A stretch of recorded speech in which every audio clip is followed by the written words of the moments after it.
नमस्कार दोस्तों, star IQ में आप सभी का स्वागत है। उम्मीद है कि आप लोग बहुत अच्छे होंगे। आज है 12 अगस्त और 12 अगस्त 2020 के करंट अफेयर इस पर्टिकुलर वीडियो में हम लोग पढ़ने वाले हैं। अगर आपको मेरे द्वारा पढ़ाए गए सभी लेक्चर का पीडीएफ फाइल चाहिए तो आप मेरे Telegram channel star IQ PDF को जरूर ज्वाइन कीजिएगा। स्टार आईक्यू क्विज के नाम से मेरा टेलीग्राम ग्रुप है, आप इसे भी ज्वाइन कीजिएगा। आप मुझे फेसबुक और इंस्टा पे स्टार आईक्यू एजुकेशन आईडी से फॉलो कर सकते हैं। अच्छा, आज 12 अगस्त है ना, तो 12 अगस्त को एक डे सेलिब्रेट किया जाता है। आप गैस करिएगा कि आज कौन सा डे सेलिब्रेट करते हैं। मैं आपको हिंट दे देता हूं, ये दिन सेम जो है वो इसी टाइप का एक दिन जनवरी के महीने में भी मनाया जाता है, लेकिन थोड़ा सा अंतर है, एक राष्ट्रीय है और एक अंतर्राष्ट्रीय है, तो इन दोनों में फ़र्क है ये। लेकिन आप बता सकते हैं, गैस कर सकते हैं तो करिएगा, अदरवाइज मैं आपको कल के लेक्चर में तो बता ही दूंगा। चलिए, कल मैंने आपसे क्वेश्चन पूछा था, उसका सही जवाब क्या रहेगा कि डेविस कप की तरह महिलाओं का टूर्नामेंट कौन सा है इनमें। तो इस क्वेश्चन का सही आंसर था फेड कप। बी ऑप्शन सही था इस क्वेश्चन का हमारा, और बहुत सारे बच्चों ने इसके बारे में लिखा भी है, डिटेल से लिखा है। पुरुषों का डेविस कप होता है, आईटीएफ द्वारा इसे आयोजित करवाया जाता है, और महिलाओं के लिए फेड कप होता है। आज बढ़ते हैं आगे। पहला क्वेश्चन हमारा ये है कि कौन सा संगठन the great maestro Abindranath Tagore नामक एक आभासी यात्रा का आयोजन करने वाला है। ध्यान रखिएगा, ये अबिंद्रनाथ टैगोर है, नोट रविंद्रनाथ टैगोर। थोड़ा सा कंफ्यूजन दे सकता है, होमोफोन वर्ड है, but the great maestro Abindranath Tagore नामक एक आभासी यात्रा, एक वर्चुअल टूर करने वाला है। तो इसका नाम है National Gallery of Modern Art. B option जो है इस क्वेश्चन का हमारा वो बिल्कुल ठीक रहेगा। अब इस क्वेश्चन को थोड़ा सा समझ लीजिएगा। National Gallery of Modern art ये जो एक टूर आयोजित करने वाले हैं, लेकिन ये अबिंद्रनाथ टैगोर कौन थे और किस टाइप का ये टूर हो जाने वाला है, ये थोड़ा समझ लेते हैं हम लोग। देखिएगा, ये अबिंद्रनाथ टैगोर जो है ना, ये भारत के अंदर एक कला के क्षेत्र में यूँ कहिएगा बहुत ही ज़्यादा आगे या प्रमुख व्यक्ति के रूप में उभरे थे। ये बंगाल के अंदर जो है स्कूल ऑफ आर्ट की स्थापना हुई थी, एक प्रभावशाली स्कूल के रूप में हुई थी। उसका स्थापना करने में इनका बहुत ज़्यादा योगदान रहा था, यूँ समझिएगा। आधुनिक भारतीय चित्रकला का विकास भी इन्हीं ही के योगदानों से हुआ है। इन्हें basically society of oriental art के प्रमुख कलाकार और निर्माता के रूप में ही जाना जाता है। ये भारत के इंडियन सोसाइटी के ओरिएंटल आर्ट, जैसे हमारे इतिहास में जो आपके जहांगीर रहा करते थे, उस टाइप के ही चित्रकला के लिए इन्हें जो है फेमस माना जाता है। इनके द्वारा जो है एक टाइप की पेंटिंग का कलेक्शन है, तो इनकी अबिंद्रनाथ टैगोर की 150वीं जयंती पर the great maestro Abindranath Tagore नाम की एक वर्चुअल टूर आयोजित करने वाला है National Gallery of Modern art. अच्छा, ये करने वाला, इसकी स्थापना कब हुई है? इसकी स्थापना 29 मार्च 1954 को हुई है। ये बात भी आप याद रखिएगा। आगे बढ़ते हैं अगले क्वेश्चन की ओर हम लोग। तो शर्ली एन ग्रेव का हाल ही में निधन हो गया है, वह कौन से क्षेत्र से जुड़ी थी? तो शर्ली एन ग्रेव जो है वो जुड़ी थी साहित्य से। ए ऑप्शन जो है इस क्वेश्चन का हमारा वो बिल्कुल ठीक रहेगा, जो कि आपको फोटो में दिखाई दे रही है, यही है शर्ली एन ग्रेव। इनका अभी हाल ही में निधन हो गया है। वैसे इनका जन्म हुआ था 8 जुलाई 1929 को, और इनका जन्म स्थान है अमेरिका के अंदर। और इनको 1954 के अंदर जो है इनकी किताब प्रकाशित हुई थी। इनकी पहली किताब थी ब्लैक प्रिंस थी, जो कि 1954 में प्रकाशित हुई थी। इनकी ही द्वारा लिखी गई थी वो। इनको फिक्शंस के लिए जो है पुलित्जर अवार्ड भी मिल चुका है, जो कि पत्रकारिता के क्षेत्र में यूँ कहिएगा या इस आपके लिटरेचर वाले फील्ड के अंदर one of the best award कह सकते हो आप लोग। और ये साहित्य क्षेत्र से जुड़ी थी, लेकिन अब ये इस दुनिया में नहीं रही है। अगला क्वेश्चन बहुत इंपॉर्टेंट है। अमेजिंग अयोध्या नाम की किताब जो है ये किसने लिखी है? अमेजिंग अयोध्या नाम की किताब नीना रॉय ने लिखी है। ए ऑप्शन जो है इस क्वेश्चन का बिल्कुल ठीक रहेगा। इस किताब के अंदर अयोध्या शहर के बारे में जो है जितनी भी जानकारी है, ऑथेंटिक जानकारियां हैं, वो सारी की सारी लिखी गई है। किस टाइप की, ऐसा नहीं कि अफवाहों के ऊपर ये जानकारी होंगी। ये है नीना रॉय, और ये काफ़ी इंपॉर्टेंट बुक रहने वाली है, क्योंकि अयोध्या जो है फिलहाल के लिए करंट अफेयर में काफ़ी अच्छा एक कहिएगा क्वेश्चन बन सकता है। आने वाले टाइम में इससे बहुत सारे क्वेश्चन भी प्रिपेयर किए जा सकते हैं, तो जरूर इसे आप याद कर लीजिएगा। रो a history of India's covert operations, इस किताब का लेखन किसने किया है? तो रो a history of India's covert operation जो है, इस किताब को लिखने वाले व्यक्ति का नाम है यतीश यादव। डी ऑप्शन जो है इस क्वेश्चन का हमारा वो बिल्कुल ठीक रहेगा।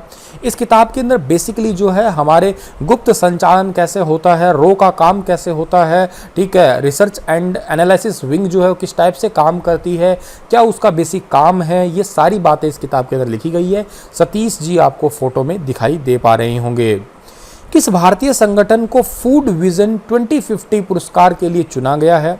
तो फूड विजन 2050 के लिए जो चुना गया है उस फाउंडेशन का नाम है नांदी फाउंडेशन। बी ऑप्शन सही है इस क्वेश्चन का हमारा। अच्छा, नांदी फाउंडेशन जो है इसको इस पुरस्कार के लिए $200,000 जो है वो दिए गए हैं, ठीक है, ये बात आप याद रखिएगा।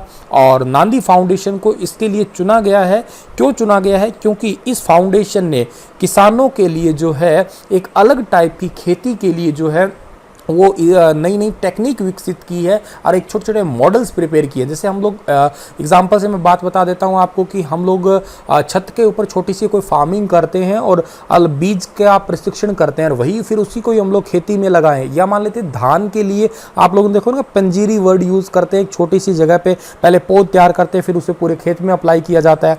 ऐसे ही इन्होंने जो है कृषि के नए नए रूपों का छोटा छोटा प्रयास किया मॉडल के रूप में, फिर उसे इम्प्लीमेंट किया। उस इम्प्लीमेंट में काफ़ी हद तक सक्सेस रहे, ठीक है। तो रॉकफेलर फाउंडेशन ने इन्हें 2050 फूड सिस्टम विजन के लिए चुना गया और इसके लिए इन्हें अवार्ड भी दिया गया। इसकी स्थापना नांदी फाउंडेशन की 1 नवंबर 1998 को हुई है और इसका हेडक्वार्टर हैदराबाद के अंदर है। किस राज्य में पहला रेशम प्रशिक्षण व उत्पादन केंद्र स्थापित किया जाएगा? बेहद इंपॉर्टेंट क्वेश्चन है आने वाले किसी भी पेपर के लिए। Silk training and production centre जो है वो सेटअप किया जाएगा कहां पे? भारत के अंदर। तो उस राज्य का नाम है आपका अरुणाचल प्रदेश। डी ऑप्शन जो है इस क्वेश्चन का हमारा वो बिल्कुल ठीक रहने वाला है, अरुणाचल प्रदेश। अच्छा, खादी और ग्रामोद्योग आयोग ने अरुणाचल प्रदेश राज्य में रेशम के प्रशिक्षण और उत्पादन केंद्र की स्थापना की है और इस केंद्र को जो है 2020 सितंबर के अंदर लॉन्च किया जाएगा। और आने वाले टाइम में जो है हथकरघा के लिए, रेशम रीलिंग के लिए ऐसी मशीनें भी दी जाएगी, यहाँ पे डिपार्टमेंट देगा। और यहाँ के जो स्थानीय कारीगर है उनको बहुत ज़्यादा यूँ कहिएगा लाभ मिलेगा इससे, उन्हीं को ही ट्रेनिंग दी जाएगी ताकि जो है वहाँ के लोगों में रोज़गार भी बढ़े। मैं आपको ये पॉइंट जरूर क्लियर कर देना चाहता हूँ कि भारत दुनिया भर में रेशम का दूसरा सबसे बड़ा उत्पादक है। अच्छा सर, दूसरा सबसे बड़ा भारत है रेशम का, तो पहला कौन सा है? पहला है चाइना। और प्राकृतिक रेशे की जो किस्में हैं उसमें भारत काफ़ी हद तक आगे यूँ कहिएगा, जैसे सहतूत है, तसर है, ओक तसर है, एरी है और मुग्गा है। ये किस्में आप ज़रूर याद रखिएगा। सहतूत सबसे फेमस किस्म के अंदर माना जाता है। रेशम का कीड़ा जो होता है इस टाइप से जो है सहतूत वगैरह के पेड़ पे ऐसे अपने लार से बनाता है वो, और उसको फिर इकट्ठा करके जो है रेशम का कपड़े बनते हैं या और बहुत सारे जैसे शॉल हुए, रेशम की साड़ियाँ आपने खैर बहुत अच्छे से सुनी होगी गर्ल्स वगैरह ने। तो बात अगर हम अरुणाचल प्रदेश की करें तो अरुणाचल प्रदेश का कैपिटल ईटानगर है, मुख्यमंत्री का नाम पेमा खांडू है और यहाँ की जो जनसंख्या है वो 12.6 लाख है। एरिया टोटल यहाँ का है 83,743 वर्ग किलोमीटर।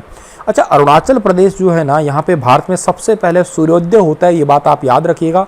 सूर्यास्त कहाँ पे होता है? गुजरात में। आप ये पूर्व पश्चिम का हिसाब लगा सकते हैं। एक नदी है ब्रह्मपुत्र, वो नदी यहाँ आपके ये महान सरोवर से निकल के आती है, लेकिन इस जगह पे निकलती है तब तसांगपो नाम होता है, और जो अरुणाचल प्रदेश में एंटर करती है तो उसको हम लोग जो है दिहांग के नाम से पुकारते हैं। आसाम राज्य में उसका पहली बार नाम पड़ता है ब्रह्मपुत्र।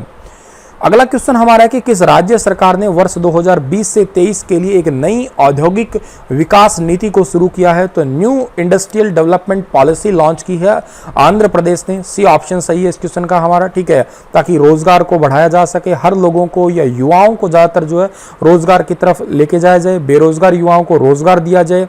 इस योजना का काम ये होगा। इससे पहली योजना जो नीति थी, औद्योगिक नीति, वो 2015 से 20 के बीच में लागू की गई थी, लेकिन अब नई जो है वो 2020 से 23 के लिए लागू होगी। और इसमें एक अच्छी बात यह होगी कि ग्रामीण क्षेत्र और के साथ में जो है छोटे मोटे क्षेत्र हैं उनको ज़्यादातर पहले बढ़ावा दिया जाएगा और स्किल डेवलपमेंट पे भी थोड़ा अच्छे से ध्यान दिया जाएगा। इस नीति को लॉन्च किया है वहाँ के आंध्र प्रदेश राज्य के उद्योग मंत्री गौतम रेड्डी ने, और आंध्र प्रदेश के मुख्यमंत्री का नाम क्या है? YS जगन मोहन रेड्डी। ये भी आप याद रख सकते हैं। किस देश के प्रधानमंत्री हसन दियाब ने हाल ही में इस्तीफे की घोषणा की है? तो प्रधानमंत्री हसन दियाब जो हैं ये लेबनान के प्रधानमंत्री है और इन्होंने अभी हाल ही में इस्तीफे की घोषणा की है। आप लोगों ने थोड़ा टाइम पहले पढ़ा होगा कि अमोनियम नाइट्रेट की वजह से जो है लेबनान के अंदर जो है वो बहुत ही भारी भयंकर जो है विस्फोट हुआ था, ये आपने न्यूज़ के अंदर सुना होगा। खैर, तो उस जो है विस्फोट की वजह से विस्फोट का जिम्मेदार जो है प्रधानमंत्री हसन दियाब को ठहराया गया, क्योंकि इन्होंने जो है लापरवाही की है ऐसा माना जा रहा है और इन्होंने जो है मिसमैनेजमेंट भी की है। इसी वजह से लोगों की मांग उठी कि आप जल्दी से जल्दी इस्तीफा दीजिएगा और इनको झुकना पड़ा और इन्होंने अपनी पूरी सरकार के साथ में इस्तीफा दिया है। लेकिन लेबनान के राष्ट्रपति माइकल आउन ने इनका इस्तीफा स्वीकार तो कर लिया, पर एक बात कही है कि जब तक नई सरकार नहीं बन जाती तब तक आप इस पद पे बने रहिएगा, क्योंकि मिसमैनेजमेंट फिर और ज़्यादा होएगी। लेबनान को मैप में देखिएगा, यहाँ की कैपिटल बेरूत है और यहाँ का डायलिंग कोड +961 है और करेंसी लेबनीज पाउंड है। हाल ही में भारतीय प्रधानमंत्री के द्वारा अंडमान और निकोबार द्वीप समूह के लिए किस परियोजना का उद्घाटन किया गया है? तो अंडमान और निकोबार द्वीप समूह के लिए सबमरीन केबल कनेक्टिविटी परियोजना का उद्घाटन किया गया है। ए ऑप्शन सही है इस क्वेश्चन का हमारा। कल मैंने आपको क्वेश्चन पढ़ाया था कि फाइबर ऑप्टिकल केबल भी यहाँ पे बिछा दी गई है और यहाँ जो अंडमान निकोबार है और पोर्ट ब्लेयर को स्वराज द्वीप, लिटिल अंडमान, कार निकोबार और जो के अलावा आपका ये ग्रेट निकोबार, लॉन्ग आइलैंड, इनके जो है अंदर ये सारी की सारी कनेक्टिविटी परियोजना रहेगी। इससे बेसिकली होगा क्या कि एक स्टार्टअप हब के रूप में विकसित किया जा रहा है अंडमान और निकोबार को, ताकि यहाँ पे रोजगार को बढ़ावा मिल सके, पर्यटन क्षेत्र को बढ़ावा मिल सके। के अलावा यहाँ पे 10,000 करोड़ का निवेश भी किया जा रहा है ताकि यहाँ पे बड़े बड़े बंदरगाह जो हैं वो बनाए जा सके और दूसरे देशों के बड़े बड़े जहाज भी यहाँ पे रुक सके। इससे समुद्री व्यापार भी बढ़ेगा, युवाओं को रोजगार मिलेगा, पर्यटन क्षेत्र को भी बढ़ावा मिलने वाला है। अगला क्वेश्चन हमारा कि किस राज्य सरकार ने इंदिरा वन मितान योजना का शुभारंभ किया है? तो इंदिरा वन मितान योजना का शुभारंभ छत्तीसगढ़ ने किया है, आदिवासी दिवस पे किया है। सी ऑप्शन सही है इस क्वेश्चन का हमारा और छत्तीसगढ़ के मुख्यमंत्री भूपेश बघेल ने किया है ये। और आदिवासी यानी कि वहाँ के अनुसूचित क्षेत्र जितने भी हैं उनके 19 लाख परिवारों को उनको रोजगार उपलब्ध करवाने की ये योजना है, ये बात आप याद रखिएगा। और के साथ में इस योजना के तहत क्या होगा कि वो ऐसे पौधे लगाएं, औषधीय पौधे लगाएं, ऐसे पौधे लगाएं जिनसे फल उत्पन्न होते हैं, जैसे आम का पेड़ है जिससे फल मिलता हो, अमरूद है, उनको ताकि फिर आगे जो है बेचा जा सके, इनसे उनको लाभ मिल सके, उनकी आमदनी बढ़ सके।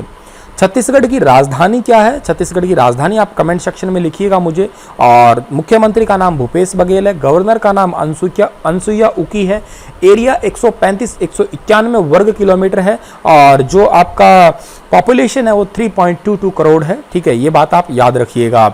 चलिएगा, इसी के साथ ये लेक्चर तो समाप्त होता है, पर आप लोगों के लिए क्वेश्चन है कि निम्नलिखित पर ध्यान दीजिएगा।